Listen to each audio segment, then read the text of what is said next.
3 guns sitting in stores right now for under $500, and almost nobody wants them. Collectors who bought the same guns 20 years ago for less than $100 have watched values triple some 10 times over. Here are the 3 cheap guns nobody talks about and why that could change soon. Number 3 on this list is the CZ52, a Czech military pistol most people have never even heard of. 2 brothers named Jan and Jaroslav Kratochvil designed this pistol in the early 1950s for the Czechoslovak army. It was originally supposed to fire the common 9mm Luger round, but political pressure from the Soviet Union forced the switch to the 7.62 by 25mm Tokarev cartridge instead, the same round used across the Warsaw Pact. Česká zbrojovka built the pistol in the town of Strakonice, and total production stopped at around 200,000 units between 1952 and 1954. That number never grew, and it never will, because after roughly 30 years of service, the Czech military replaced it with a different pistol chambered in 9mm Makarov in the early 1980s, and the CZ52 line was done for good.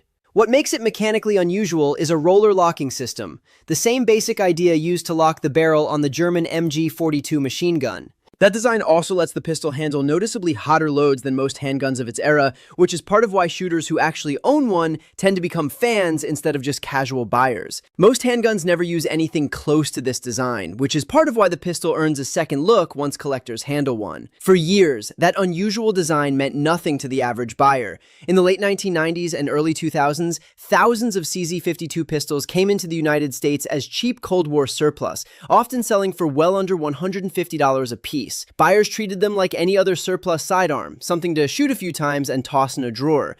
Every import also carries a required import mark under the 1968 Gun Control Act, and by 2002, the ATF tightened the rules on where that mark had to be stamped, which means older, harder to find import placements can matter to serious buyers today. Collectors also check whether the serial number stamped on the frame matches the number on the slide and the visible part of the barrel, since a matching gun in original condition is worth more than a mismatched one every time. Nobody was thinking about any of this back when the guns were flooding in cheap. Ammunition tells a similar story. The 7.62 by 25mm Tokarev round is not a common caliber on store shelves, and most of what circulates today is the same imported surplus stock that came in alongside the pistols decades ago, though a handful of manufacturers still load small runs of new production ammunition. That is a narrower supply chain than a common defensive caliber, yet demand for the pistol itself keeps climbing anyway, which says something about how much collectors value the gun over pure convenience. Today, the picture looks different. Market tracking data shows the average used CZ52 selling for somewhere between $330 and $360, and clean, unissued examples in the original box have sold for over $1,100. Blue Book of Gun Values, the same reference guide dealers use to price trade-ins, tracks the CZ52 as a standing line item, which tells you it is no longer treated as throwaway surplus. The reason for the climb is simple. The Czech Republic joined NATO in 1999, and the flow of cheap military surplus pistols into the United States slowed to almost nothing after that. No new stock is coming. Every CZ52 in the country today is one that was already here, which means the supply can only shrink as guns get damaged, lost, or locked away in permanent collections. A gun once considered a throwaway surplus pistol has quietly become a fixed supply item in a market that keeps growing. And that combination is exactly what collectors look for when they talk about long-term value. That same pattern, a flood of cheap imports followed by a hard stop, shows up again with the next gun on this list, except this time, the numbers are even bigger. Number 2 is the Norinco SKS, the Chinese-made Type 56 version that most casual gun buyers still think of as a cheap plinking rifle. Norinco stands for China North Industries Corporation, a state-run company formed in 1980 to handle Chinese arms exports. China had exported these same rifles to countries across Asia for decades, including Korea and Vietnam, before Norinco began selling them directly into the American commercial market. Between 1980 and 1994, Norinco shipped millions of these rifles into the United States, and dealers sold them for next to nothing because there were simply so many available. Then, in 1994, the United States banned the import of Chinese firearms, and that shut the door completely. No more Norinco SKS rifles have legally entered the country since that year. Compare that to a modern budget rifle built today. If demand for a standard AR-15 spikes, a factory can simply run another batch to meet it. Nobody can do that with a Norinco SKS. Every unit sitting in a safe or a gun shop right now is the entire future supply, no matter what happens to demand from here forward. Auction data backs up what that hard stop has done to prices. Rock Island Auction Company tracked average Norinco SKS prices climbing steadily year after year, from $489 in 2016 up to $517 the next year, then $585, then $633, then $667 by 2020. And market tracking sites show used SKS demand still rising over the past year. Specific pieces have done even better at auction. A Norinco SKS Paratrooper carbine, a version with a shortened barrel, sold for $1,955 at Rock Island Auction in March of 2021 alone. There is also a collector angle most casual buyers never think about. Military surplus Norinco SKS rifles that are more than 50 years old typically qualify as curio and relic items under federal rules, and serious collectors use that status to buy and ship them more easily, which adds another layer of demand beyond people just wanting a rifle to shoot. Collectors also study the arsenal stamp on the receiver, usually a triangle with the number 26 inside, and use serial number patterns to date a rifle down to the exact year, the same way coin collectors study mint marks on old currency. Most people who own a basic Norinco SKS bought it years ago as a budget rifle for target shooting, never thinking of it as anything more than that. But a rifle with a hard import cutoff, a growing collector niche around dating and documentation, and price growth tracked across multiple years by an actual auction house is not just a budget rifle anymore.